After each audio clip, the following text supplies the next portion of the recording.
सभी को नमस्कार। और अनिल को तो क्या बोले नाटक पर व्याख्यान, और व्याख्यान शब्द से आप सबको भी डर लगता है और हमको तो खैर बहुत लगता ही है। तो ना तो ये व्याख्यान है और ना ये 40 मिनट का होगा। बस छोटी छोटी बातें जो हमारे साथ थी। अनिल और मेरा जो शुरुआत थी, तो नंदवाना विदिशा में एक मोहल्ला है और उस नंदवाने मोहल्ले में 7-8 घर छोड़कर वो उनका घर था। और मेरे से बड़ा भाई मेरे से 2 साल बड़ा था एग्जैक्ट। और उस भाई का जन्म और अनिल का जन्म एक साथ हुआ था। शायद 61 गलत लिखा है, 60 में हुआ था। तो 60 में उसका भी जन्म हुआ था, इसका भी। और इनको भी जितने महीने बाद, 1.5 साल या 1.25 साल बाद पोलियो एक पाँव में हुआ था। मेरे भाई को दोनों पाँव में हुआ था, वो तो यहाँ से लेके यहाँ तक पूरे में पोलियो था। तो हम दोनों के घर आसपास थे और ये भी भाई और वो भी भाई और उनकी माँ और मेरी माँ। तो वो घीसू मामा का बेटा था और मेरी माँ जो थी इकलौती थी अपने पिताजी की। तो विदिशा उनका मायका था, तो मोहल्ला उनका मायका था। तो जितने भी लोग थे वो सब मेरे मामा थे, नाना थे। और वो पूरा मोहल्ला अग्रवालों का मोहल्ला था और माहेश्वरी का। माहेश्वरी लेफ्ट हैंड साइड पूरे, राइट हैंड साइड पूरे अग्रवाल। तो उन अग्रवाल में जितने भी अग्रवाल थे वो सारे मेरे मामा थे, क्योंकि मेरी माँ ने भाई को अग्रवाल थे जो उनको राखी बांधी थी और इकलौते भाई वो थे। तो सारे मामा मेरे थे। तो ये मामा का बेटा और मैं उसकी बुआ की। तो वो मुझको हमेशा कांति की मोड़ी बोलता था। तो मैं उसको बोलती थी तू घुसू का मोड़ा। छोटा था तब भी ज़िद्दी था। अब मुझे ज़्यादा इतना याद तो नहीं है क्योंकि मेरी भी उम्र बहुत कम थी। जितना थोड़ा बहुत याद है वो थोड़ा सा बताती हूँ। कि स्कूल था नंदवाना स्कूल, तो पता नहीं मेरे साथ पढ़े कि नहीं पढ़े, लेकिन मुझे एक सीन याद है कि वो जो प्राइमरी स्कूल था उस स्कूल में एक और लड़का था शशि मोहन, वो भी इसका गहरा दोस्त था। हम तीनों पक्के दोस्त थे। तो शायद वो 5वीं या 4वीं में रहे होंगे, मैं 2री 3री में रही होंगी। हमारे यहाँ रामलीला होती थी। तो रामलीला में हम सब लोग कुछ ना कुछ बाद में चल के काम करते ही थे। तो शशि मोहन को भी शायद वो किरदार मिलता होगा या इनको भी मिलता होगा, मुझे ध्यान नहीं है।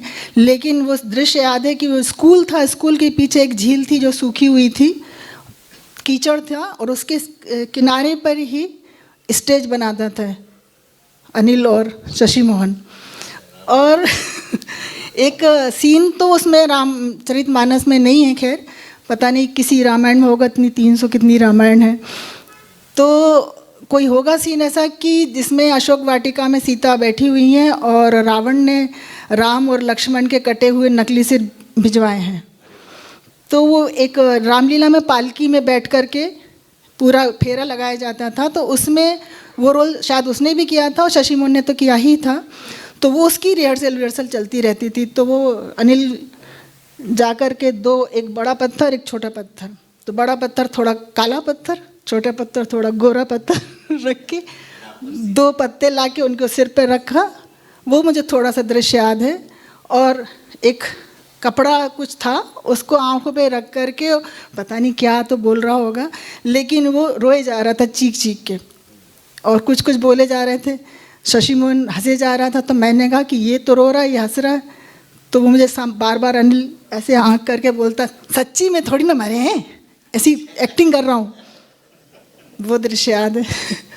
फिर मेरा जीवन हमेशा अनिल के साथ किस्तों में रहा है कि वो दृश्य मुझे याद है। अगला दृश्य है कि हम लोग पढ़ चुके थे, मैं स्कूल हो चुका था, कॉलेज जाना था, और मेरी एक फ्रेंड थी रीना मिश्रा, और उसकी एक मौसेरी बहन थी रचना अवस्थी। दोनों एलिट क्लास की, हाई सोसाइटी की, और शहर की सबसे नितांत खूबसूरत दोनों लड़कियां। और दूसरी जो लड़की थी वो तो इतनी नाजुक, इतनी सुंदर, इतनी कि जो पद्मिनी नायिका भी उसके सामने फीकी पड़ जाए। जब ऐसे करके यूं करके देखती थी तो हज़ारों के दिल चले जाएं। अब अनिल, अब हम दोनों तो गरीब गुरबे बिल्कुल टाइप के अब अनिल ने कहा कि मुझे तो इस लड़की को ही पटाना, चाहे कुछ हो जाए। वो भी कौन सी वाली, वो रचना। रीना मेरी पक्की दोस्त।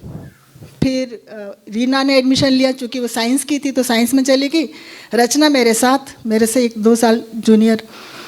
तो युवा उत्सव का, फेस्टिवल का भी मौसम था, तो उस फेस्टिवल में अनिल ने, ये जब अग्रसेन जयंती होती थी हर साल, मोहल्ले में हमारे मंदिर था, एक शिव मंदिर, उसका एक स्टेज बना रहता था, छोटा था बहुत अनिल, और गाने के जो कंपटीशन होता था उसमें से घिसटते हुए चल के ऊपर आता था, बैठ के गाता था, और हर साल फर्स्ट प्रतियोगिता होती थी, हर साल फर्स्ट प्राइज़ लेके जाता था। तो नाटक में भी थोड़ा बहुत लेके जाता। तो गाना उसने जो यूथ फेस्टिवल में गाया, और फेस्टिवल में गाने के बाद फिर आकर के उससे थोड़े से लटके झटके बात की, तो रचना फैल गई। उसने कहा देखा मैंने कर दिया, हाँ ठीक है भाई तूने कर दिया। दूसरा दृश्य ये था। फिर बाद में चल के जब हमारे यहाँ तो जो एक अमेच्योर ग्रुप था शरद शबल के आने के पहले ही रंग दिशा, लेकिन जब ये आए तो उस नाटक में काम करने के लिए वहाँ पर जो लड़कियाँ हैं वो तो जब तक शादी ना हो तब तक तो नाटक में काम ही नहीं कर सकती।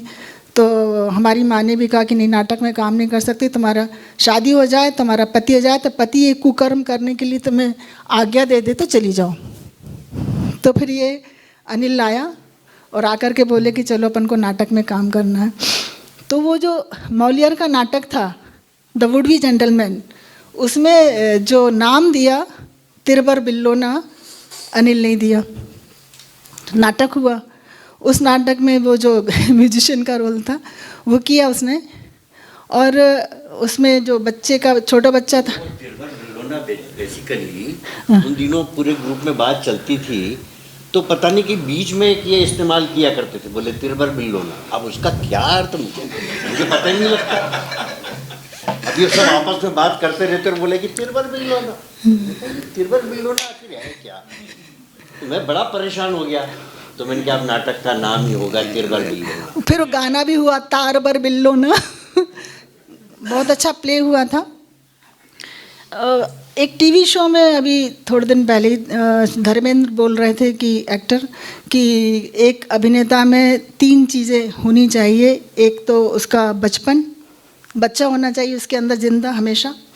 दूसरा इमोशनल होना चाहिए। तीसरा उसके अंदर जब तक वो विटी ना हो उसमें विट होना चाहिए। तो बच्चा तो अनिल गोयल अंत तक बच्चा उनके अंदर रहा। इमोशनल तो क्या, वो तो पूरा। जहाँ तक विट की बात है तो वो तो पूरी विनोद प्रीत, मैं तो उससे हमेशा कहती भी थी कि तेरा नाम ही विनोद होना चाहिए था। विट इतना ज़्यादा ज़बरदस्त कि मंच पर एक्टिंग नहीं करता था, वो अभिनय करता ही नहीं था, क्यों जीवन में जो करता था, जीवन में जहाँ जहाँ जो जो करता था वो असल वहाँ पर मंच पर करता था। अगर एक्टिंग अगर इसको कहे तो वो पूरे संसार में जहाँ जहाँ वो खड़ा होता था वहाँ वहाँ उसके कदमों के तले वो मंच बनता चला जाता था। और हम कह सकते हैं कि वो हर जगह उस विट, उस बच्चे और उस इमोशन के साथ हमेशा रहता था। शब्दों से खेलने की तो उसको अलग सी बीमारी भी थी कि कोई भी शब्द, हमारे एक पुरवाल स्टोर में एक विशाल लड़का था, तो उसको पकड़ के ले आया मेरे पास कि सविता तुम्हारे लिए बहुत अच्छी गज़ल सुनाएगी। तो विदिशा था, बुंदेलखंड का इलाका था, शाह और सा का तब भेद बहुत कम। तो सुनाओ सविता कि ये न थी हमारी किस्मत कि विशाले यार होता। हम गा रहे, वो मज़े ले रहे हैं। बाद में चल के समझ में आया कि विशाले यार, मैंने विशाल को विशाल बोलते थे हम लोग। हर वक्त एक दिन सुबह सुबह मैंने कहा कि हम विदिशा में थे और एक झगड़ा हुआ हमारे गुरुजी से। तो हमने दोपहर में, उसके पहले उसका 4 दिन पहले झगड़ा हुआ था, और वो हमारा जब झगड़ा हुआ तो उसने कहा छोड़ो विदिशा। तो मैं कैसे करें? तो बोले मैं आता हूँ, सुबह सामान तैयार रखना। और वो मेरे साथ नीलेश रघुवंशी भी रहती थी, बेटा था 7-8 महीने का, और जैसे थोड़े बहुत 4-5 सामान रहते, तो वो आया अपनी जीप लेकर सुबह 8 बजे। बोले चलो, पूरा सामान उसमें रखवा दिया, इतना ही सामान होता था उस ज़माने में। और भोपाल आ गए, और भोपाल में सुबह से लेकर रात तक पूरे शहर के चक्कर काट काट के उसने एक पुल बोगदा में एक पुलिस इंस्पेक्टर थे फतेह बहादुर सिंह, उनको पटा लिया बस वो मकान मिल गया।